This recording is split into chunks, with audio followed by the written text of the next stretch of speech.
warahmatullahi wabarakatuh. Alhamdulillah, summa alhamdulillah, summa alhamdulillah. Bersyukur pada Allah dengan nikmat yang telah dikurniakan oleh Allah Subhanahu wa taala. Moga-moga kita menjadi orang-orang yang bersyukur, menjadi orang yang bersyukur. Jadi insya-Allah kita terus kepada tajuk pada malam ini, iaitu istighfar. Sebenarnya tajuk istighfar ini ditanya oleh sahabat GNI pada semalam lah, lepas daripada kelas tu, tentang istighfar. Jadi bila tanya tentang istighfar tu macam mana Ustaz, kan? Jadi saya bawa terus sebab waktu pun dah pukul 10 lebih semalam tu. Jadi saya bawa 10.30 lah. Jadi saya bawa terus ke malam ni lah. Lebih mudah. Jadi bakal istighfar bila kita detail lah. Jadi sebenarnya bila kita menyebut tentang istighfar tu, maka kita bawa satu hadis dari Rasulullah sallallahu alaihi wasallam, iaitu dalam kitab Riyadhus Salihin Al-Imam An-Nawawi. Al-Imam An-Nawawi itu jilid yang pertama. Ada di sini saya ada jilid yang pertama, kedua, ketiga, keempat, kelima dan keenam. Ini jilid yang pertama daripada Riyadhus Salihin. Kalau pernah dengarlah kitab Riyadhus Salihin Al-Imam An-Nawawi rahimahullah taala dalam bab taubah. Dalam bab taubah. Iaitu Rasulullah sallallahu alaihi wasallam pernah menyebut dalam hadis Abi Hurairah radhiyallahu anhu, qala sami'tu Rasulullah sallallahu alaihi wasallam yaqul, maka Abu Hurairah kata bahawa aku pernah mendengar Nabi sallallahu alaihi wasallam berkata, wallahi, sesungguhnya demi Allah, sesungguhnya aku ini inni la astaghfirullah, aku ni beristighfar pada Allah, wa atubu ilaih, dan juga aku ni beristighfar pada Allah dan wa atubu ilaih, dan bertaubat pada Allah aksara min 70 marrah, dan bertaubat pada Allah pada satu hari lebih min 70 marrah, 70 kali. Wa anil, dan hadis yang lain, atau kama qala rawahu al-Bukhari, Bukhari, dan hadis yang lain bahawa Nabi SAW pernah menyebut dalam hadis Muslim, hadis rawahul Muslim, iaitu Nabi SAW bersabda, ya ayyuhan nas, wahai manusia. Dia kata sini wahai manusia. Wahai manusia, semua manusia. Maksudnya bukan disambil sebut ya ayyuhalladzina amanu saja. Nabi tak menyerat sebagai ya ayyuhalladzina amanu. Dia kata wahai manusia, wahai orang beriman. Ya ayyuhalladzina amanu. Ya ayyuhalladzina amanu ni bukan wahai orang amno, kan? Dia wahai orang beriman. Ya ayyuhalladzina, ini tapi Allah, Nabi sebut ya ayyuhan nas. Iaitu semua, mencakupi semua manusia. Baik dia yang bukan Islam, baik Islam, maka Allah menyebut, Nabi menyebut wahai manusia. Wahai manusia, beristighfarlah, minta ampun pada Allah dan bertaubatlah. Dan kemudian tubu ilallah, bertaubatlah kamu pada Allah, wastaghfiruhu, dan beristighfarlah. Fa inni atubu fil yaumi 100 marrah. Sesungguhnya aku ni bertaubat dan beristighfar pada Allah sebanyak 100 kali sehari. Sehari ini sebanyak 100 kali. Atau kama qala rawahul Muslim. Okay, jadi kat sini kita pertama sekali, kita bila sebut yang lepas tanya tentang babut taubah. Babut taubah. Taubat ini, bila mana disebut tentang perkataan taubah, maka kita akan sebut tentang apakah malam tadi ditanya beza taubat nasuha dengan taubat. Taubat nasuha dengan taubat. Pertama sekali kita tahulah, taubat dengan taubat nasuha sama. Taubat dengan taubatun nasuha sama.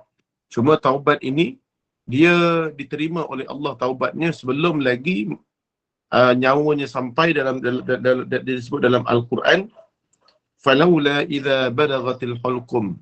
Maksudnya sampai halqum. Nyawa sampai halqum, sebelum sampai halqum tu maka boleh taubat. Dalam hadis Rasulullah sallallahu alaihi wasallam, iaitu daripada rawahu Ahmad Ibn Hibban wal Baihaqi, iaitu dikata innallaha yaqbilu taubatal 'abd ma lam yugharghir.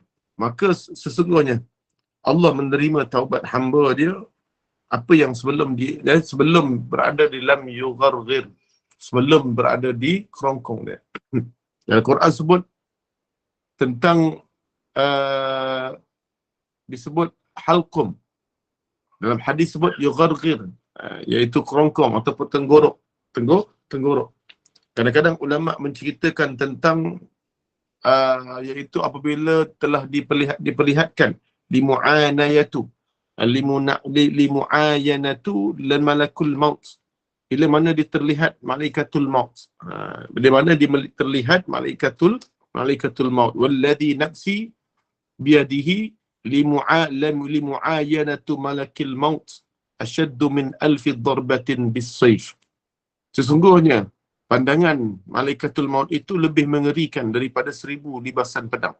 1000 libasan pedang. Kalau orangnya mati ni, sekarang ni kalau kita pilih mana kita kena cocok ataupun kena tusuk dengan pedang ni 1000 kali dengan pandangan malaikatul maut, tentu manusia akan lebih memilih tusukan pedang. Kena tusuk dengan pedang ni 1000 kali. Maksudnya begitulah dahsyatnya pandangan malaikatul maut. Dari ketika itu ulama sebut mereka berada di sakaratul maut, mereka berada di ketika itu dipandang malaikatul ataupun terpandang malaikatul maut, ketika itulah dia telah berada ataupun dia tidak diterima taubatnya. Tapi yang ni masih lagi ikhtilaf bagi ulama sebelum sikit masa tu. Masa dia lihat tu masih lagi boleh bertaubat. Tapi kebanyakan ulama terlihat dia malaikatul maut, sebenarnya kita dah tak boleh lagi bertaubat. Bertaubat. Okey. Jadinya bila kita menyebut tentang makna-makna sebelum itu, kita boleh bertaubat. Tak ada dosa. Tak ada dosa yang Allah Subhanahu Wa Taala tidak menerima taubat. Tidak ada dosa yang tidak boleh diterima taubatnya. Tidak ada dosa. Melainkan dosa apa yang tak diterima. Melainkan ada dosa yang Allah tak terima ni, dosa apa yang tak diterima ni, iaitu dosa disebut sebagai Rasulullah pernah menyebut dosa yang tak boleh diterima oleh Allah. Dosa syirik tu mestilah. Dosa syirik tu dah bukan dosa dah. Itu termasuk dalam syirik. Dia tidak akan diampunkan oleh Allah Subhanahu Wa Taala dosa-dosa kita. Jadi bila dosa tak ampun oleh Allah, dosa syirik. Maksudnya kalau dia tak bertaubat sebelum dia mati, maka tak akan diampun oleh Allah dosa ni. Walaupun di yaumul qiyamah Allah tak akan ampun dosa ni. Ini bukan dosa dah. Ini adalah khalidina fiha abada. Mereka akan ada dalam neraka selama-lamanya. Selama-lamanya. Mereka akan ada dalam neraka selama-lamanya. Tak akan diampun oleh Allah. Tapi dosa yang ini ni, dosa yang tak diampunkan Allah ni, maksudnya sampailah waktu dia dihukum oleh Allah, dia azab oleh Allah dalam neraka. Maksudnya Allah wajib bila dengan dosa dia ni, sampailah dia mesti diazab dengan neraka ikut tempoh tu. Baru dia berhenti. Selagi tak habis tempoh tu, Allah tak ampun dosa dia. Tapi dosa-dosa lain mungkin Allah ampunkan. Walaupun dosa dia banyak mana pun Allah ampunkan saat mana dia mati. Tapi kali ini Allah tak akan ampunkan dosa dia, melainkan dia melalui azab atau tempoh dalam neraka sampai selesai dosa dia. Apa dia? Iaitu ruya al-Bukhari wal Muslim, muttafaqun alaih. Satu hari Nabi SAW bersabda, kullu ummati mu'afa. Sesungguhnya kaum aku ni, umat aku ni, Nabi kata, umat aku ni semua diampunkan dosanya. Illal mujahirin. Melainkan satu je orang yang tak diampunkan dosa, iaitu mujahirin. Sahabat tanya, ya Rasulullah, apa itu muhajirin ya Rasulullah? Bukan muhajirin, mujahirin. Lain, ni mujahirin. Iaitu dosa yang tak diampunkan oleh Allah ialah al-mujahirin. Mujahirin. Mujahirin ni adalah dosa apa? Pernah dengar tak perkataan mujahirin? Mujahirin. Ya, beginilah. Okey. Type. Al-mujahirin. Saya type. Al-mujahirin ni adalah dosa yang disebut adalah sebagai dosa yang Nabi sebut wa inna minal mujaharah. Termasuk di kalangan orang yang mujaharah ni, iaitu ayyamal ar-rajul bil-lail amalan. Yang mana dia beramal seorang lelaki ni kejahatan, maksiat dengan satu amalan pada malam hari. Summa yusbih wa qad satarahu Allah alaih. Maka pada waktu subuh, maka Allah telah menutup aib dia. Allah menutup aib dia. Fayaqul, kemudian dikata fayaqul ya fulan, dan Allah pada waktu fayaqul ya fulan amiltu al-barihah kada wa kada. Sesungguhnya pada malam tadi aku melakukan maksiat sekian dan sekian. Kaza wa kaza. Maksudnya malam tadi dia pergi keluar dengan janda. Jalan dengan lelaki, berpeluk pegang tangan di Mid Valley contoh. Tapi tak siapa pun tahu. Tapi tiba dia sendiri upload dalam Facebook. Upload dalam Facebook. Ataupun di keadaan dia cerita pula dengan kawan dia, malam tadi aku keluar begini dan begini. Maka ambil waqad bata satarahu yastarahu rabbuhu. Maka sebenarnya Allah telah tutup pun aib dia. Wa yusbih yakshafu sitrullah. Maka pada waktu pagi dia buka aib dia sendiri. Atau kama qala rawahu al-Bukhari wal Muslim. Kau boleh faham tak maksud mujaharah? Mujaharah di sini adalah dosa yang dia pamerkan. Yang mana Allah telah tutup dosa dia ni, aib dia, tapi dia buka sendiri. Maka dikatakan dalam Ibnu Hajar Al-Asqalani wal mujahirin ini ada tiga. Ada tiga. Yang pertama sekali yang disebut mujaharah, dosa yang tak diampunkan Allah ini, yang pertama adalah al-mujaharah bermakna izharul maksiyah. Dia melakukan maksiat secara zahir, secara terang-terang. Diisap okok. Kan? Isap okok dalam bilik air kat rumah tak sama dengan isap okok kat luar orang nampak. Yang ni dosa mujaharah. Tak sama. Dia minum arak di tempat sendiri di rumah dengan minum arak di tempat awam tak sama. Bila nampak orang secara zahir, maka tak sama dosa dia. Kalau minum arak di tempat awam kan dosa dia dikena hudud. Tapi kalau di tempat sendiri, sembunyi-sembunyi, tak ada saksi, tak ada orang nampak, maka dia tak kena hudud. Begitu juga zina. Zina dengan keadaan tersembunyi, maka dia dosa. Tapi tak sebesar dosa orang yang berzina secara terang-terang. Semua orang nampak dia. Sampai 4 mata saksi akan nampak dia. Orang begini dosanya disebut mujaharah. Yang kedua, dosa mujaharah ni dosa yang mana dia melakukan dosa ketika mana tak ada orang nampak. Tapi saat mana pada hari esoknya dia buka aib dia sendiri. Dia dah lama dah tak jahat. Tapi tiba cerita bahawa ustaz saya dulu jahat. Saya dulu pernah minum arak.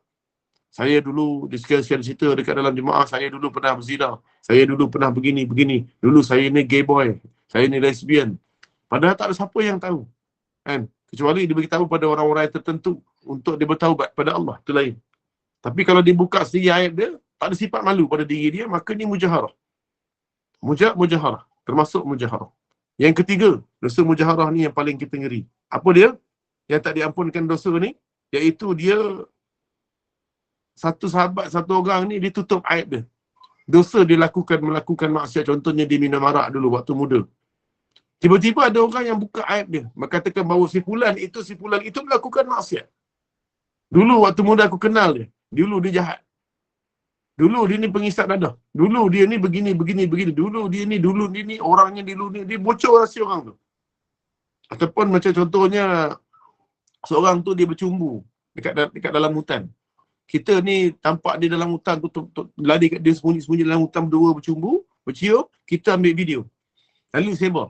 Sebenarnya orang yang bercumbu tu dia sembunyi-sembunyi. Lari tempat yang sembunyi-sembunyi, maka patut kita tegur. Tapi kita ambil video, kita sebar. Sebenarnya yang sebar itulah yang mujaharah. Maksiat dia tu, maksiat orang yang buat maksiat tadi tu, berzina tadi tu, berdosa. Tapi dosa dia bukan mujaharah. Tapi yang sebar ni dosa mujaharah. Maka dia akan mendapat dosa orang tu. Setiap view yang melihat ni. Setiap view, kalau ada 1,000,000 view, maka sejuta view telah didapat dosa. Dengan sebagaimana dosa yang sama dengan orang yang melakukan zina. Kalau dia meletakkan bahawa dia membuka aib orang tu minum arak, sedangkan dia dah tutup lah dosa dia, tapi orang tu buka balik aib dia dulu minum arak, maka dosa minum arak tu datang pada orang yang cerita. Orang yang buka balik aib tersebut. Wa'iyazubillahi min zalik. Ini dosa mujaharah. Dosa mujaharah. Jadi moga-moga kita terjauh dosa yang tak diampunkan oleh Allah Subhanahu wa taala. Dosa apa pun, berzina ke minum arak, ni akan diampunkan oleh Allah, melainkan mujaharah. Jadi hati-hati perempuan, ibu, bonda-bonda dengan dosa-dosa mujaharah. Kembali balik kepada makna istighfar tadi. Istighfar yang 70 kali tadi. Kak Zuwaya Mat Sahagi. Assalamualaikum warahmatullahi wabarakatuh. Waalaikumsalam warahmatullahi wabarakatuh. Kak Nurmawati Zakaria. Assalamualaikum warahmatullahi wabarakatuh. Nur Fairuz Jandur. Assalamualaikum warahmatullahi wabarakatuh. Waalaikumsalam warahmatullahi. Ruhana Kasim. Assalamualaikum Ustaz. Waalaikumsalam warahmatullahi. Suranai Zulina. Assalamualaikum warahmatullahi wabarakatuh. Waalaikumsalam warahmatullahi wabarakatuh. Rafi'ah Yaakob, Assalamualaikum. Waalaikumsalam warahmatullahi wabarakatuh. Rafi'ah Yaakob, Assalamualaikum. Waalaikumsalam warahmatullahi wabarakatuh. Kak Zainal Long, Assalamualaikum. Waalaikumsalam warahmatullahi. Zainul Abdul, Assalamualaikum. Waalaikumsalam warahmatullahi. Okey, Kak Zaki Abdullah, Assalamualaikum warahmatullahi wabarakatuh. Waalaikumsalam warahmatullahi wabarakatuh. Satina Sadat, Assalamualaikum. Waalaikumsalam warahmatullahi. Okey. Bila kita sebut tentang perkataan tadi, maka kita sebut makna kembali balik. Makna istighfar. Istighfar. Makna istighfar tadi, yang pertama tadi dosa mujaharah. Selesai dah. Dosa mujaharah dah selesai. Okey, dosa mujaharah ni adalah dosa yang tak akan diampunkan oleh Allah Subhanahu Wa Taala. Iaitu dosa mewar-warkan dosa. Dosa sendiri dosa. Okey, kembali balik makna istighfar. Iaitu dia kata, barang siapa yang beristighfar, maka beristighfarlah dan bertaubatlah. Sesungguhnya aku ni beristighfar 70 kali. Dalam hadis Bukhari. Hadis Muslim sebut 100 kali. Kita kalau nak bertaubat kepada Allah, bertaubat kan? 70 kali. Dia yang kata bahawa 100 kali. Okey. Bila pertama sekali, kita kena tahu, bila kita ada dosa pada Allah Subhanahu Wa Taala, tentulah kita sertakan dengan taubat kan, dengan taubat kan. Yang pertama sekali, kalau ikut dalam al-imam, kalau kita melihat dalam pandangan imam-imam ni, biasanya kita ambil makna taubat ni ada 3 lah. Yang pertama, wa tarakal ma'siyah, dikata an-nadmu bil qalbi, menyesal dalam hati. Yang pertama sekali dia ada 3. Yang pertama sekali asasnya taubat itu 3. Menyesal dalam hati, an-nadmu bil qalbi, menyesal dalam hati. Menyesal, ada sifat menyesali perbuatan. Yang kedua, wa tarakal ma'siyah fil hali, segera meninggalkan maksiat. Segera meninggalkan maksiat. Ini yang kedua. Kejap nanti Kak Cik Noreha binti Ibrahim, istighfar 7 kali ke mana tu? Itu saya terangkan nanti. Saya terangkan nanti. Okey. Wa tarakal ma'siyah fil hali, maka dikena meninggalkan maksiat itu fil hali. Dengan maksudnya sekarang. Meninggalkan dengan waktu sekarang. Dia tak boleh lambat. Dia kena meninggalkan dengan sekarang. Maksudnya dia tak boleh lambat. Tak boleh lambat meninggalkan. Meninggalkan. Itu maksudnya tak boleh lambat. Mesti sekarang. Sekarang. Dan yang ketiga adalah wal azam ala la ya'udu ila misluha. Maka dia berazam untuk tidak mengulangi maksiat tersebut. Ini 3 benda ni, asas. Pertama sekali menyesal dengan maksiat yang dilakukan dalam hati dan meninggalkan maksiat itu sekarang. Fil hali. Terus meninggalkan. Waktu yang segera. Wal azmu yang ketiga, berazam untuk supaya tidak mengulangi balik kesalahan tersebut. Ini 3 asas. Cuma dalam kitab At-Tazkirah fi Ahwalil Mauta wa Umuril Akhirah, depan saya ada kitab Tazkirah fi Ahwalil Mauta wa Umuril Akhirah, dalam Imam Qurtubi, dia tambah lagi satu, iaitu apa tambah lagi satu? Iaitu an yakuna zalika haya min Allah wa ta'ala wa khawfan minhu la min ghairi. Maka dikata ada sifat malu. Malu dengan Allah. Takut untuk melakukan maksiat balik. Dia ada sifat malu. Maksudnya malu dengan Allah. Ya Allah, aku malu denganmu, ya Allah. Aku bertaubat dengan kau, ya Allah. Malu. Depan Allah ni, kita malu dengan Allah. Ada sifat malu dengan Allah ni. Itu maksudnya tanamkan sifat malu. Dia merasakan Allah tu depan kita. Ketika mana nak laku maksiat ni, kita rasa bahawa Allah depan kita ni. Malu dengan Allah. Ni adalah antara syarat taubat. Imam Qurtubi tambah yang keempat lah. Yang keempat. Sebenarnya kalau Imam al-Imam Allahu Akbar, iaitu al-Imam, iaitu Amirul Mukminin, dalam tafsir Al-Munir karangan Profesor Wahab Zuhaili, dan juga dalam kitab Tazkirah ni juga dia disebut, iaitu Sayyidina Ali Amirul Mukminin, dia letak 6. Letak 6. Yang pertama samalah, iaitu taubat ini pertama menyesal dosa-dosa. Yang pertama sama. Yang kedua dia dah menyesal. Kemudian yang kedua ni adalah mengulang balik kewajiban, kefarduan yang pernah ditinggalkan. Maksudnya kalau solat solat-solat tinggal tu kena ulang balik, qada. Kalau puasa tertinggal kena qada balik. Yang ketiga adalah mengembalikan hak orang lain yang diambil secara zalim. Mengembalikan balik. Jadi kalau ada berkenaan dengan orang yang kita zalimi, maka kita kena kembalikan balik hak tu. Yang keempat adalah meminta kehalalan kepada lawan seteru. Jadi kalau ada benda yang kita buat satu benda, minta halal. Minta halal balik kepada lawan kita. Dulu musuh kita tu kita minta balik halal pada dia. Keempat, meminta kelima, berazam untuk tidak mengulangi kembali. Keenam, cuba untuk mengubah ketaatan, mengubah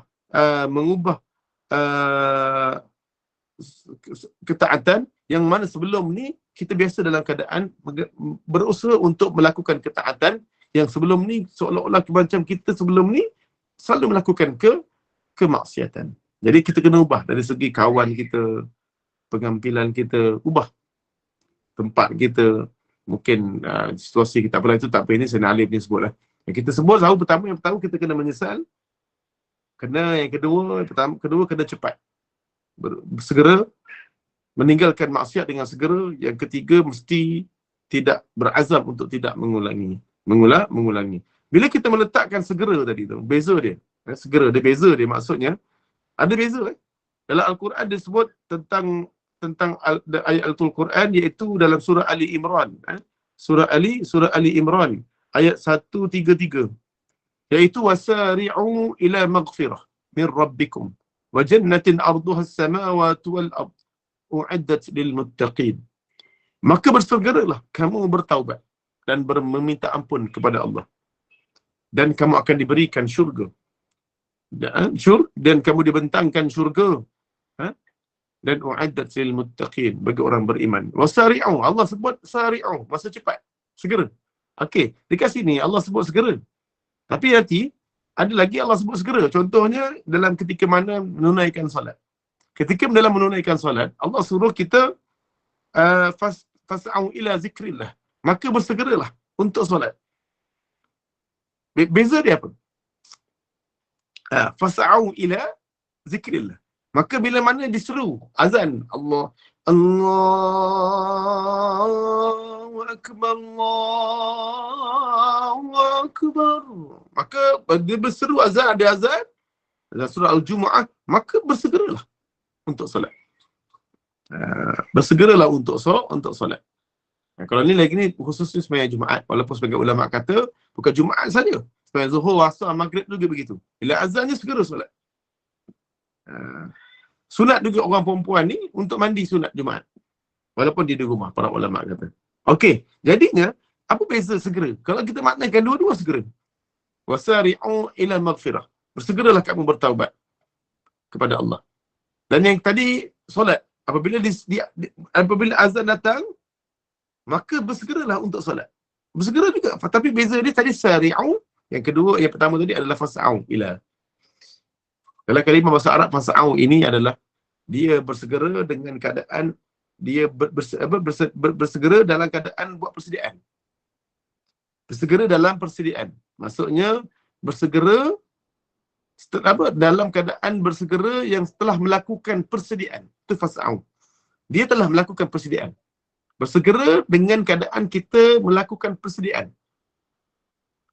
Solat ni, kalau waktu azan tu, bukan suruh segera, tapi segera dalam keadaan bersedia. Maksudnya apa?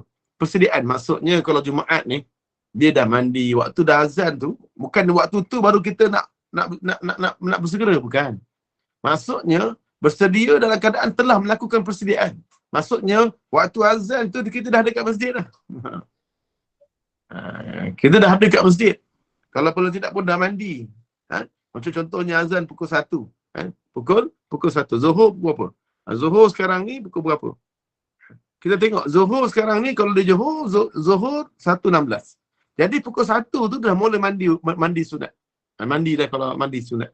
22.45. Memang dia pakai baju satu suku, 1.10 dah pergi masjid dah. Kalau sembahyang Zuhur biasa, dia dah mandi dulu, buat persediaan. Baju gosok dulu, pakai jubah. Sebab tu hebatnya isteri siapkan, nak terlambat tu, isteri siapkan baju. Oh, comel sungguh. Bak kata orang Kelantan, comel. Gosok baju. Basuh baju dulu, bersedia. Itu fas'au. Segera dalam keadaan persediaan. Segera dalam keadaan telah melakukan persediaan. Tapi bertaubat wasari'u. Sari'u ni maknanya kalau dalam orang Arab sebut sari'u ni, maksudnya tak fikir, jangan fikir. Kalau Allah suruh, jangan fikir, buat terus. Maksudnya kalau bertaubat ni tak payah buat persediaan. Terus bila dah melakukan kesalahan, terus bertaubat pada Allah. Terus istighfar. Terus istighfar pada Allah. Okey, boleh faham tak ibu-ibu? Benda-benda semua, ajar-ajar, boleh faham Okey, tak ada nanti maksudnya. Tapi kalau solat, dia telah bersedia dalam keadaan bersegera setelah melakukan persediaan. Kita kena melakukan persediaan. Itu bukannya bukan terus. Tapi kalau azan, nanti dulu. Kalau azan tu dah buat, sebenarnya sebelum tu lagi kita dah mula buat persediaan. Bukan dah azan baru nak pergi. Bukan. Baru nak buat kelang kabut, tidak. Tapi kalau taubat, tidak. Dia memang tak ada nanti-nanti. Kalau dikata sari'u, maksudnya surah bertaubat ini, maka dia kena buat segera. Tanpa fikir. Tak fikir pun janganlah. Terus pergi je. Okey. Itu maksudnya tidak ada nanti-nanti. Tidak ada nanti-nanti. Okey. Kembali balik pada makna tadi, iaitu yang pertama hadis, sebenarnya saya nak terangkan hadis yang mula-mula cerita ya, iaitu Nabi beristighfar 70 kali dan 100. Maksudnya saya buat dua hadis lah. Riyadhus Shalihin, iaitu kalau dalam bab taubah hadis ke-14 dan hadis ke-15. Siapa yang ada kitab Riyadhus Shalihin yang asal yang bukannya bukan yang Allahu Akbar. Bukan yang betul-betul ringkasan. Bukan ringkasan. Okey, jadinya para ulama dia meletakkan konteks hadis ini. Yang pertama sekali kita kena tahu kalimah. Kalimah. Pertama sekali adalah berdasarkan dari hadis Nabi sallallahu alaihi wa ala alihi wa ashabihi ajma'in. Iaitu kalimah dia. Kalimah astaghfirullah ni apa? Di kalimah khusus. Kalimah khusus daripada kalimah astaghfirullah ni apa? Kita kena tahu juga kalimah dia ada 3. Jadi kalimah beristighfar yang dalam hadis ini dia ada 3, iaitu mesti menunjukkan dia. Who ataupun dia. Jadi kalau kalimah umum banyak. Kalimah umum ni Rabbana ighfir lana wa li ikhwanina alladhina sabaquna bil iman wa la taj'al fi qulubina ghillan lil ladzina amanu rabbana innaka ra'ufur rahim. Ataupun Allahumma ighfir lana, Allahumma ighfir li dhunubi wa li walidayya warhamhuma kama rabbayani saghira. Ataupun ada pula istighfar, Rabbi ighfirli warhamni wajburni warfa'ni warzuqni wahdini wa'afini wa'fu anni. Allahumma anta rabbi la ilaha illa anta khalaqtani wa ana 'abduka wa ana 'ala ahdika wa wa'dika mastata'tu a'udzu bika min sharri ma sana'tu abu'u laka bi ni'matika 'alayya wa abu'u bi dhanbi faghfirli fa innahu la yaghfiru dhunuba illa anta. Ini kalimah ni umum. Dia tak sama dengan kalimah yang Nabi sebut tadi. Perkataan dia kata dalam kalimah tersebut disebutlah astaghfirullah. Dia mesti beristighfar. Wa atubu ilaih. Kalimah tu dah sebut dah astaghfara. Dengan fa'al wazan dia astaghfara wa atubu ilaih. Okey, yang pertama sekali adalah hadis daripada perkataan astaghfirullah. Pertama dia ada 3 bacaan. Yang pertama kalimah yang disebut taubat tadi mesti 3 bacaan terbaik untuk diri dia. Pertama, astaghfirullah. Berdasarkan hadis Nabi rawahul Muslim. Kana Rasulullah sallallahu alaihi wasallam wa ala alihi wa ashabihi ajma'in idan sarafa min salatihi istaghfarallah salasan. Apabila Nabi sallallahu alaihi wasallam di solat, selepas selesai solatnya dia beristighfar 3 kali. Qala al-Walid, berkata al-Imam an-Nawawi rahimahullah taala ketika menjelaskan maksud istighfar tersebut, qala al-Walid faqultu lil-Auza'i kaifa al-istighfar? Qala taqulu astaghfirullah astaghfirullah astaghfirullah. Maksudnya bagaimana cara istighfar Nabi?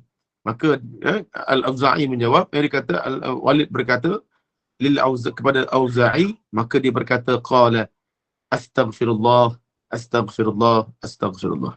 Okey, pertama sekali kita kena tengok kalimah. Yang pertama sekali astaghfirullah. Ibu boleh boleh catat okey, astaghfirullah. Yang kedua kalimah ditambahkan dengan perkataan atubu ilaih. Astaghfirullah wa atubu ilaih. Astaghfirullah wa atubu ilaih. Wa atubu ilaih, bukan ilaik. Dia bukan ilaik, bukan ilaika, tapi ilaihi. Astaghfirullah wa atubu ilaih. Ilaih, dia, belakang sekali dia. Boleh faham dapat? Yang pertama astaghfirullah saja. Yang kedua astaghfirullah wa atubu ilaih. Okey, yang ketiga. Yang ketiga ni adalah kalimah astaghfirullahal azim. Alladzi la ilaha illa huwal hayyul qayyum wa atubu ilaih. Astaghfirullahal azim. Alladzi la ilaha illa huwal hayyul qayyum wa atubu ilaih.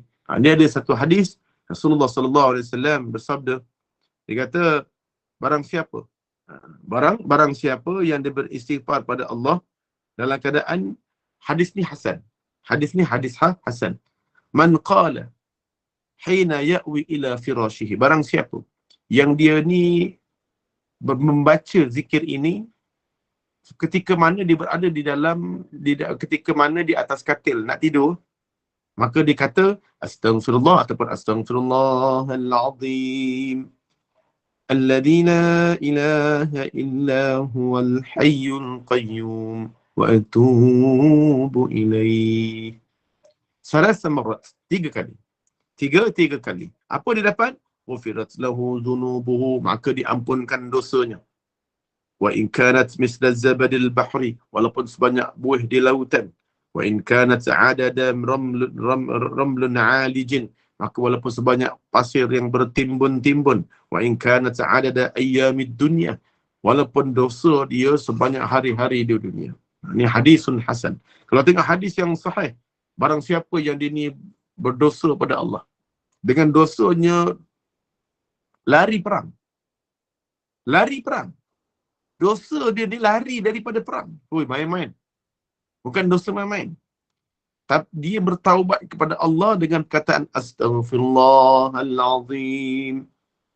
Alladzi la ilaha illa huwal hayyul qayyum wa atubu ilaih. Dia bertaubat dengan kalimah ni. Dia ulang-ulang taubat. Cuma kali ini hadis susah. Jadi kali ini nak sebut tentang bagaimana dia taubat. Okey, boleh dapat tak ibu-ibu? Pertama sekali, ada 3 kalimah saja. Dalam hadis tadi 70 kali tu, pertama kali kita persoalannya adalah zikir istighfar macam mana. Yang pertama, astaghfirullah, astaghfirullah, astaghfirullah, astaghfirullah. Yang kedua, astaghfirullah wa atubu ilaih. Astaghfirullah wa atubu ilaih. Astaghfirullah wa atubu ilaih. Astaghfirullah wa atubu ilaih. Astaghfirullah wa atubu ilaih. 70 kali. Yang kemudian istighfar yang ketiga, astaghfirullahal azim. Alladzi la ilaha illa huwal hayyul qayyum wa atubu ilaih. Okey.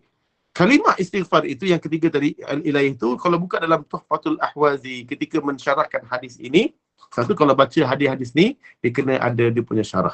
Ketika mensyarahkan hadis ini, maka dalam kitab Tuhfatul Ahwazi, dalam kitab saya ni banyak, Tuhfatul Ahwazi, Syarah Jami' At-Tirmidzi. Dia boleh kata bahawa pandangan yang pertama, dia dengan perkataan Hayyul Qayyum itu dengan Al-Fath ataupun disebut An-Nasab, mansub dengan sifat bagi Allah. Iaitu bacaan dia Astaghfirullahal azim. Alladzi la ilaha illa huwal hayyul qayyum. Huwal hayyul qayyum wa atubu ilaih. Beri atas. Okey. Dalam kitab tu juga tersebut diambil pandangan juga yang kedua, iaitu dibaca dengan baris rafa'. Baris rafa' iaitu yang kedua. Rafa' tu maknanya adalah dhammah, baris depan. Kerana dia adalah dhamir, dia adalah badal minad dhamir. baris depan. Dia itu badal minad dhamir, iaitu badal bagi ganti nama. Iaitu dibaca dengan pandangan yang kedua ni harus juga. Astaghfirullahalazim. Alladzi la ilaha illa huwal hayyul qayyum. Hayyul. Huwal hayyul qayyum wa atubu ilaih. Maka ni juga harus. Ni juga harus. Tapi pandangan pertama berbaris atas lebih afdal. Ini disebut dalam kitab ini, pandangan pertama yang berbaris atas hayyal qayyumah dia lebih afdal. Tapi yang kedua ni juga harus dibaca juga, boleh tak salah. Tapi di Malaysia, di Johor dia banyak baca hayyul. Tak tahu kalau di negeri lain, mungkin ada negeri lain yang baca hayyal. Pernah dengar tak? Ada. Saya jarang mendengar dia baca hayyal qayyum. Ada tak baris depan, baris atas? Saya baca kalau saya di, apa? Kadang-kadang ada juga yang baca hayyal. Kan pernah dengar kan? Jadi dua-dua betul. Dua-dua betul. Jadi saya baca ni adalah pandangan dari Tuhfatul Ahwazi. Kita mensyarahkan Jami' At-Tirmizi. Hadis ni. Jadi hayyal boleh, hayyul pun boleh. Tapi di Malaysia ni, saya mendengar banyak tempat hayyul. Paling banyak lah. Jadi, tapi ada juga yang menyebut tentang hayyal tu betul. Ada satu video saya tengok di mana satu video dia kata dibaca yang tepat adalah hayyal qayyum dan menyalahkan pandangan yang kedua. Yang ini saya tak berapa berminat bila video-video klip macam ni lah. Menyebut, saya pernah duduk dalam satu daurah dia menyalahkan yang baris depan. Ini yang tak berapa berminat bila menyalahkan. Kalau dikata yang lebih tepat adalah hayyal, itu saya lebih refer kepada benda lah. Contoh begini, baru-baru ni masuk sama. Masuk Cik Nurhan masuk sama, betul. Okey. Sebab ada harfun nida, sebab tu hayyal qayyum. Jadi begitulah maksudnya. Kita cuma tahu dia maksudnya yang paling masyhur adalah hayyal. Itu je betul. Okey, tapi pandangan yang kedua ni juga harus oleh Tuhfatul Ahwazi. Okey, kita melihat sama dengan macam jamak, disebut jamak tamam daripada Sahibus Samahah. Kalau kita tengok daripada Ustaz, video baru ni daripada Ustaz, dah lama video tu, Ustaz Abdul Basit Abdul Rahman. Ustaz Abdul Basit Abdul Rahman. Iaitu dikata boleh jamak takhir di rumah. Jamak takhir di rumah. Maka saya tak ada masalah dengan pandangan tu bila saya dengar macam tak boleh ni kan. Pandangan ni tak boleh dibuat di sini lah, di Johor. Saya kata kena qada. Tak boleh. Kena jamak takhir ni kena buat waktu musafir. Waktu musafir. Tapi bila pandangan Dr. Abdul Rahman ni sebenarnya. Tapi bila saya tengok ada dalam video yang mula rot pandangan tu dan dikata pandangan ni sesat. Inilah sesat dia kata. Ni Wahabi ni sesat. Pandangan ni tak betul dia kata. Saya tak setuju juga pandangan tu. Pandangan ni yang tepat bila saya buka dalam fiqh mazhab, antaranya kitab-kitab contoh macam ni lah, kitab fiqh mazhab ni antaranya adalah fiqh mazhab, 4 mazhab. Fiqh 4 mazhab, contohnya fiqh Islam wa adillatuhu. Ni fiqh Islam wa adillatuhu ni Bawah Zuhaili. Dia 4 mazhab. Buka, saya jumpa pandangan Dr. Abdul Wasi itu adalah pandangan yang kuat, yang masyhur ataupun pandangan muktamad dari pandangan Imam Hanbali, mazhab Hanbali. Maksudnya boleh jamak takhir di rumah. Bila kita maghrib kan, tak sempat, ataupun kita macam anak menangis, kita jamak takhir. Maghrib tak nak solat. Sekarang dah, maksudnya kita masuk waktu isyak, sampai rumah isyak. Maghrib belum solat. Kita takhirkan di rumah. Maka boleh pandangan mazhab Hanbali. Maka mazhab Syafi'i tak boleh. Kita kena jamak takhir, kena ada di musafir. Kena selesaikan dekat musafir. Maghrib tu kena selesaikan. Kalau tak kena, tak boleh jamak takhir. Jamak takhir boleh.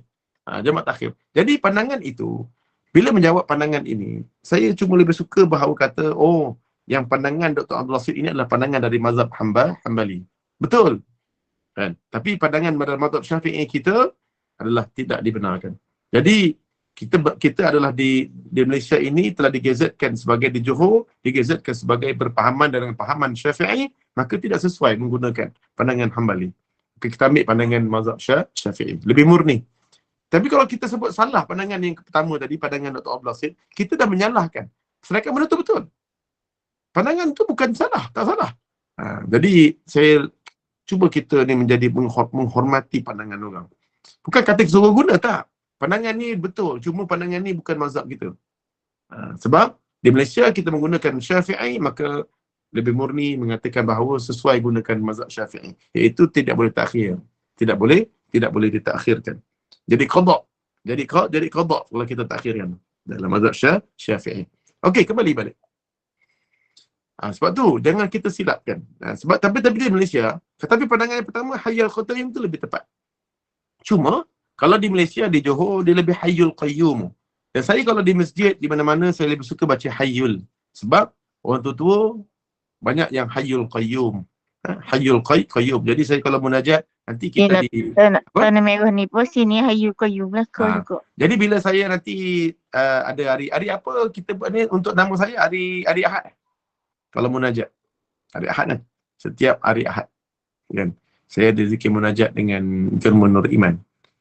Jadi ke munajat tu saya nak baca 10 akhir dari surah Ali Imran dan saya nak baca istighfar 70 kali ataupun 100 kali lah, tengok pilihan pada malam itu. Istighfar yang saya nak buat ni, istighfar di dalam hadis Nabi SAW ini disebut tentang saya nak baca hayyul qayyum. Sebab apa? Di Malaysia banyak hayyul. Saya tak nak baca hayyul qayyum bukan apa. Sebab kita nak bertaubat, bukan nak berdebat kan? Kita nak bertaubat, ibu-ibu semua, bukan nak berdebat. Kadang-kadang bila kita baca yang lain daripada orang masjid, bila kita baca hayyul qayyum, nanti orang belakang tu pun tak tahu, kena pula bonda tu, dia tak tahu apa-apa. Hayyul qayyum, bila ustaz, muka dah macam muka Ungku Ismail, handsome tapi bodoh. Tak naklah macam tu. Tak naklah macam tu. Kita tak naklah macam tempat. Contoh. Dan jangan terlalu fikir sangat. Kan? Jadi kita buat je lah. Kan? Buat je lah yang simple, yang biasa kita buat. Selagi mana dia benar. Selagi mana dia benar. Walaupun sebenarnya dua-duanya benar. Ya? Ustaz, Yes. satu lagi saya nak tahu, jap. Macam, apa tu? Tasbih kafarah tu, saya ada tengok dua. Macam subhanakallahumma bihamdika asyhadu an la ilaha illa anta astaghfiruka wa atubu ilaih dengan wa atubu ilaik. Yang mana satu betul ataupun dua-dua betul? Oh, tasbih kifarah. Tasbih kifarah. Maksudnya mana yang betul ilaihi. Betul Ilaih. gitu. Kaf ke hujung dia ataupun ha? Oh, okey. Saya pun tak terfikir je. Astaghfirullahalazim. Subhanakallahumma wa bihamdika asyhadu an la ilaha illa anta astaghfiruka wa atubu ilaik. Saya baca, saya pun tak pernah terfikir tu. Jadi kita tengoklah. Sebenarnya kalau kita melihat balik dalam hadis Nabi sallallahu alaihi wasallam wa ala alihi wa ashabi ajma'in, kan? Dia kata dia membaca sebenarnya berasal daripada hadis Nabi dan juga sebenarnya berasal daripada ayat Quran, surah Al-Asr, innal insana lafi khusr, surah Al-Asr, fa idza jaa nasrullahi wal fath ra'aita an-nasa yadkhuluna fi dinillahi afwaja, fasabbih bihamdi rabbika wastaghfir innahu kana tawwaba. Nanti saya akan nama balik sebab saya nak kena tengok balik dia punya matan hadis dia. Matan hadis tentang kafaratul majlis, majlis. InsyaAllah saya ni tak boleh jawab sebab saya tak ada pada hukum ni, pada hadis saya tak boleh sebut lah yang mana lebih tepat, yang mana lebih tepat. Setelah saya baca buku baru saya boleh jawab. Okey. Yang penting sekarang ni kita kembali balik kepada kalimah tadi istighfar dulu. Tentu saya simpan nanti saya simpan balik kalimah kafaratul majlis. Okey. Sebenarnya kalau kita melihat dalam perkataan astagfirullah.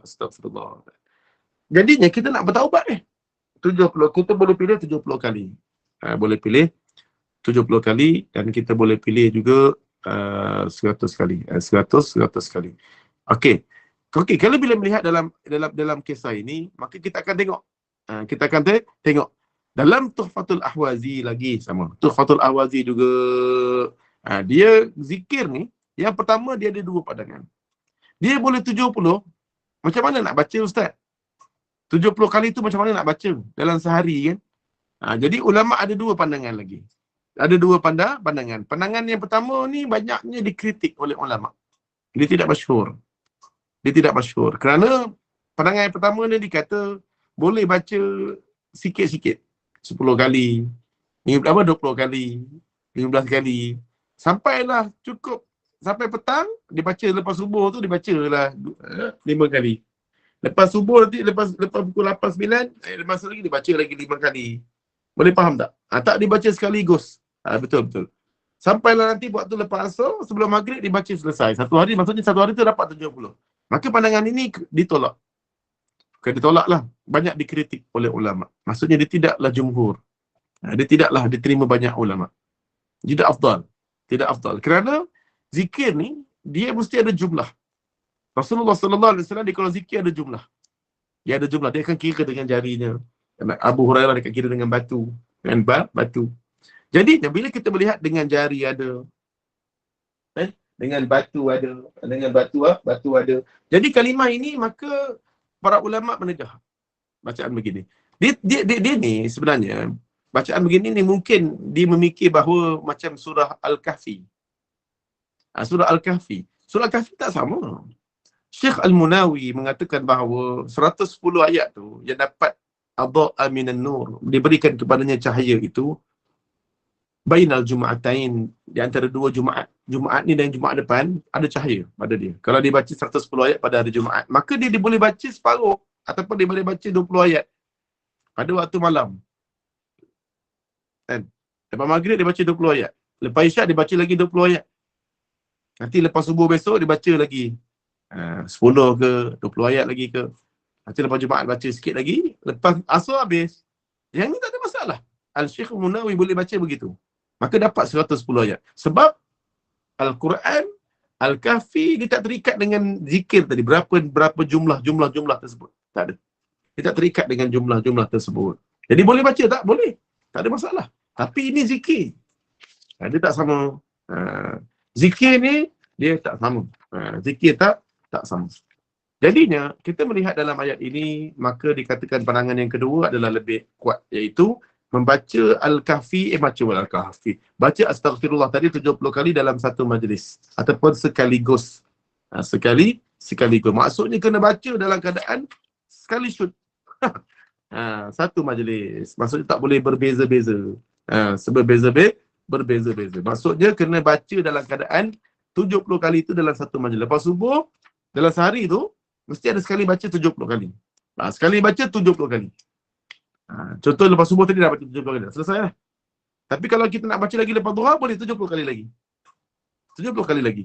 70 kali lagi. Sebab ketika mana kita nak baca 70 kali itu, Rasulullah SAW pernah sekali satu riwayat. Ketika mana Hasan Al-Basri ditanya tentang dia bersama dengan anak murid dia, ditanya, ya wahai Hasan Basri, dia bersama dengan anak murid dia ni. Tiba-tiba ada seorang lelaki datang jumpa Hasan Al-Basri, wahai Syekh, dia kata, aku ni tak ada anak. Aku dah berusaha. Dia kata, apa yang amalan yang aku boleh buat? Maka dia tanyalah, apa yang perlu aku buat? Maka Hasan Al-Basri kata, perbanyakkan istighfar. Perbanyakkan istighfar. Yang kedua, datang lagi seorang lelaki lain, dia kata, aku ni ada masalah penyakit yang susah nak berubat. Maka Nabi SAW, Hasan Al-Basri kata, banyakkan istighfar. Banyakkan istighfar. Maka datang lagi orang yang ketiga, aku ada masalah dalam hidup, suka banyak utang. Maka macam mana? Dia kata, wahai Hasan Al-Basri, maka dia kata, perbanyakkan istighfar. Perbanyakkan istighfar. Okey, jadi kat sini kita nampak, apa dia? Asal anak murid tanya, wahai Hasan Al-Basri, dari tadi aku nampak, kau belas lah semua jawapannya istighfar. Betul maksudnya. Maksudnya, aku tengok tadi pada jawapan patutnya kalau dia sakit, suruh dia pergi jumpa tabib. Suruh dia kalau tak ada anak, suruh berusaha. Tapi yang kau jawab adalah suruh istighfar. Maka dia kata, bukankah mereka itu telah berusaha, tapi mereka terhambat dengan istighfar. Mereka terhambat dengan istighfar. Maka bukankah engkau membaca ayatul Quran dalam surah Nuh? Ini surah Nuh. Perlulah keluar surah Nuh. Ayat yang ke-7. Ayat boleh baca ayat 5 hingga 20. Kita akan jumpa nanti ayat tu. Tentang Nabi Nuh ini menyeru kepada umatnya supaya beristighfarlah dan bertaubat pada Allah. Nescaya Allah akan turunkan hujan. Nescaya Allah akan banyakkan harta kamu dan melebatkan pokok-pokok dalam kebun-kebun kamu. Dan Allah menambahkan keturunan dan anak-anak kamu. Maksudnya istighfar, Allah bagi pandangan yang hebat. Pandangan yang hebat. Iaitu segala masalah selesai kalau dengan istighfar. Jadi kalau siapa yang sini ada masalah, istighfar. InsyaAllah Allah mudahkan masalah. Allah mudahkan masalah yang kita hadapi. Okey, sekarang ni, istighfar dia bagaimana tadi? Iaitu istighfar dia mesti 70 kali. Istighfar dia mesti 70 kali. Kira ingat Okey. 70 kali ni one shoot. Dia mesti 70 kali terus. Maksudnya kalau kita dah terbenang je, ada masalah, contoh tiba-tiba ada masalah lagi, ada orang kata, Ustaz, ada masalah ni. Sebab geran tanah tak lepas. Astagfirullah, astagfirullah, astagfirullah. Terus, istighfar tu 70 kali. 70 kali. Ada walaupun dalam Tuhfatul Ahwazi, dalam Tuhfatul Ahwazi, dia menyebut kita istighfar ni, dia kata boleh kita baca dalam keadaan kita baca dalam bacaan kita ni, kita boleh baca iaitu kitab Tuhfatul Ahwazi. Berkata Syekh Abdul Rahman Al-Mubarakfuri, dia kata bahawa qala Ibnu Hajar Al-Makki wurida, telah warid bersama ketika mana kita baca tasbih, kita baca tahmid, tahlil, kita baca istighfar inilah, takbir, istighfar ini. Kalau warid di sisi dalam Islam, yang dalam maksud dalam Islam ada banyak bacaan. Kalau kita tak boleh baca 70, kita boleh baca 100. Kalau tak boleh baca 100, kita boleh pilih 33. Mesti ada dia punya zikir dia. Iaitu dikata wasalasina, salasan wasalasina, 33. Kalau tak boleh 33, kita boleh baca khamsan wa ashrin, 25. 25. Dan kalau tak boleh baca 25, boleh pilih wa ihda ashar, iaitu ihda asyarah, 11. Kalau tak boleh baca 11, asyarah, 10. Dan yang tak boleh baca 10, boleh pilih istighfar ni dengan bacaan salasan, 3. Kalau tak boleh baca dengan 3, wa marratan wahidah, sekali pun cukup. Kalau tak boleh baca sekali, baik mati. Baik mati lagi, baik menyusahkan orang, sekali pun tak boleh baca kan. Jadi ini bacaan 100. Yang kedua boleh baca dengan 70. Yang ketiga boleh baca dengan 33. Yang boleh baca dengan 25. Boleh baca dengan 11. Boleh baca dengan 10. Boleh baca dengan 3. Boleh baca dengan 1. Tapi kalau jadikan amalan 70. 70.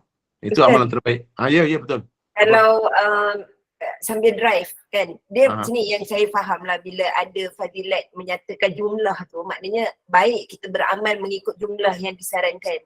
Tapi kalau kata jadi amalan tu maknanya tanpa kiraan, baik tak Ustaz? Dia memang tak disyorkan ulama.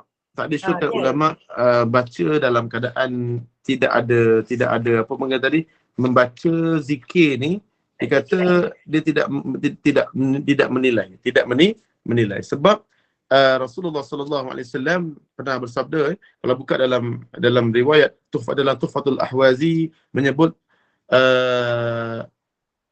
sahabat-sahabat perempuan dari golongan Muhajirin pernah berkata, qala lana Rasulullah sallallahu alaihi wasallam. Dia pernah berkata kepada aku ni, kepada kami, Rasulullah sallallahu alaihi wasallam pernah kata kepada kami, alaikunna bit tasbih wat tahlil wat taqdis wa iqidna bil anamil. Maka Rasulullah pernah bersabda, hendaklah kamu bertasbih, bertahlil, bertakdis, beristighfar dan hitungkanlah, dia kata, wa waqidna bil anamil. Maka hitungkanlah zikir-zikirmu. Hitungkan zikir-zikirmu. Jangan zikir biasa je. Zikir tu hitungkan dengan jari-jarimu. Dengan jari-jari tanganmu. Fa innahun mas'ulat mustantaqatun wala taghfulna fatansayna ar-rahmah. Dia kata kerana semua jari akan ditanya tentang gerak-gerinya dan akan diminta bercakap sebagai saksi terhadap amalan tuannya di hari kiamat kelak. Janganlah kamu lalai daripada berzikir seolah-olah kamu telah melumpai rahmat Allah. Okey, pertama sekali zikir ni dia mesti zikir dalam keadaan dia mengira. Dalam keadaan mengira, dan Nabi amat menggalakkan dengan zikir dengan tangan sebab Nabi berzikir dengan tangan. Cuma dia kata dengan tangan itulah nanti jari-jari kamu akan menjadi saksi. Tapi kena ingat, Abu Hurairah sendiri pernah berzikir dengan batu. Dengan batu, berzikir batu. Nabi tak larang. Jadi kat sini Nabi cuma menyuruh dengan tangan sebab dia jarikan tangan. Jadi gini, subhanallah, 3, 1, 2, 3, 4, 5, 6, 7, 8, 9, 10, 11, 12, 13, 14. Sampai ni 33. Tapi Nabi begitu kira. Tapi Abu Hurairah dia kira dengan batu. Maksudnya banyak. boleh. Maksudnya Nabi bila melihat orang buat, Nabi tak larang, maknanya dia tak salah. Jadi siapa nak berzikir dengan tangan, itu sunnah. Siapa nak berzikir dengan tasbih, maka boleh. Sahabat-sahabat Nabi buat. Jadi wallahu a'lam. Sama je. Okey Ustaz. Kalau lah okey sekarang ada tasbih digital sambil drive boleh. Ya betul. Kan? Saya lagi baik. Okey, Sebab dalam drive kadang otak kita ni tak berapa tumpu, takut terlupa. Betul. Sebab Lagi-lagi perempuan, dia kalau drive mana boleh, otak dia satu je. kalau lah kata okey dah cecah 70 istighfar. So kalau nak teruskan maknanya mula semula ke macam mana? Yes. Atau tukar dengan Mula semula. Okey, faham. Baik. Okey, mula semula. Dia kena mula semula. Kalau nak buat lagi, kena istighfar 10. Jangan 70 lah, ambil 100. Maknanya dalam total tu ada target. Habiskan 100, mulakan semula lagi 100. Betul. Okey, faham. Sebab zikir dia mesti satu portion dia begitu. Satu portion dia begitu. Satu portion dia begitu. Dia tak boleh main kira. Boleh dapat kira tapi tak dapat pahala yang orang kata ikut sunnah. Maknanya kalau lah orang tu dia ni seumpama dah mungkin perjalanannya jauh, dia kalau dia target 1000, maknanya sekaligus tu 1000. Ustaz, betul? Betul. Baik, faham. Terima kasih Ustaz. Tapi kali-kali ni Nabi cuma kata, dia kata Nabi sebut tentang zikir tadi tu, tentang 70, saya baca yang 70 dengan 100 lah. Saya tak terbaca pula yang lebih daripada tu. Mungkin ada zikir yang mungkin zikir yang lebih lebih daripada 100, wallahu a'lam. 70 atau 100 kan.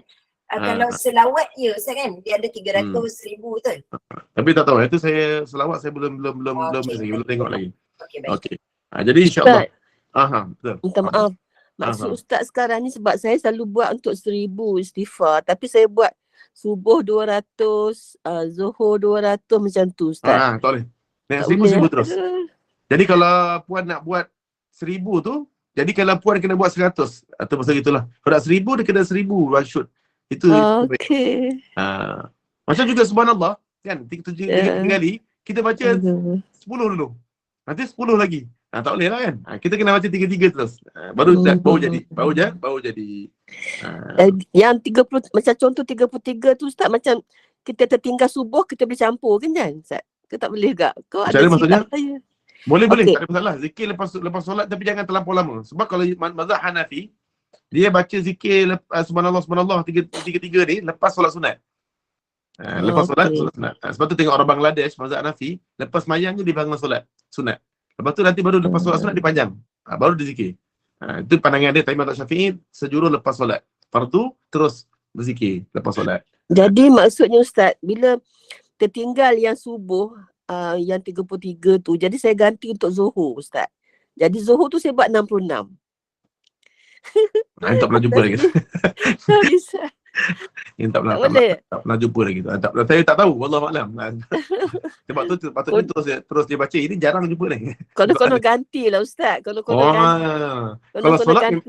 solat itu macam solat doa kan. Macam solat doa kan. Sebab Nabi SAW dia waktu lepas zuhur ada suhair. Lepas zuhur dia lepas asar, dia balik rumah lepas solat asar tu dia semayang. Lepas tu Aisyah tanya, ya Rasulullah, kau semayang apa ni? Semayang ba'di asar ke? Maka Nabi kata, tadi aku disibukkan pada lepas zuhur bertemu dengan kedutaan. Maksudnya orang-orang dari luar negara datang jumpa aku lepas zuhur.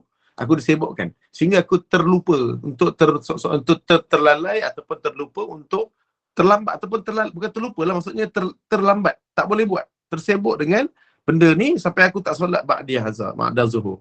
Aku solat sekarang ni adalah qada lagi solat ba'di zuhur tadi. Itu kalau zuhur lah. Tapi kalau macam ni tadi, peristiwa tentang zikir ni mungkin jugalah saya tak boleh sebut. Ada pandai agaknya sendiri, macam tu lah. Maaf. Agaknya boleh. Saya pun tak terfikir juga. Kalau saya tinggal terus kan. Betul juga kan. Mungkin juga moga-moga Allah terima lah. Moga-moga Allah terima lah. Allah, ya Allah Ustaz. Sebab benda ni qada kan, macam qada. Okey, insyaAllah. Okey, cuma berkat istighfar ni. Istighfar 70 kali ni. Dia sebutkan sebelah. Cuba saya nak try. So cuba kita depan saya ni ada stopwatch. Stopwatch. Cuba kita sekali istighfar, kita ambil kalimah yang istighfar simple, astagfirullah. Kita ambil stopwatch. Depan saya stopwatch untuk kira berapa minit. Cuba kita sama-sama kita istighfar gunakan jari ni 33 66